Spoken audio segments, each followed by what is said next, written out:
السلام علیکم۔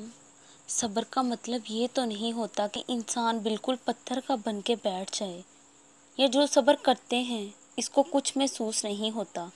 جو صبر کرتا ہے نا، اس کا دل بھی دکھتا ہے، اس کا دل بھی غمگین ہوتا ہے، اس کے بھی آنسو بہتے ہیں، وہ دعائیں بھی مانگتے ہیں، مگر وہ اپنی زبان سے ایسی کوئی بات نہیں کہتے جو اللہ کو ناپسند ہو۔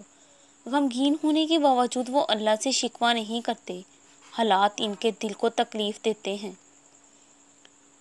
مگر یہ بات ان کا یقین ٹوٹنے نہیں دیتی کہ اللہ تعالیٰ ہمیشہ بہترین فیصلے کرتے ہیں۔ حالات ان کو توڑنے کی کوشش کرتے ہیں، مگر اللہ پہ یقین ان کو ٹوٹنے نہیں دیتا۔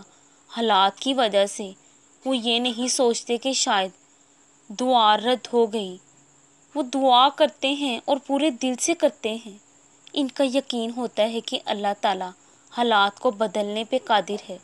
وہ جانتے ہیں کہ اللہ مسبول اسباب ہے اور حالات اس کے ایک کن پہ بدل جایا کرتے ہیں۔ جس نے اللہ کی محبت کو سمجھا اور اللہ کو اپنا دوست بنایا، اس کے لیے اللہ نجات کا راستہ وہاں سے نکالے گا جہاں سے اس نے سوچا بھی نہیں ہوگا۔ خاموشی ایک ایسی عبادت ہے کہ فرشتہ اسے لکھ نہیں سکتا اور شیطان اس کو بگاڑ نہیں سکتا، اور اللہ تعالیٰ کے سوا اسے کوئی جان نہیں سکتا۔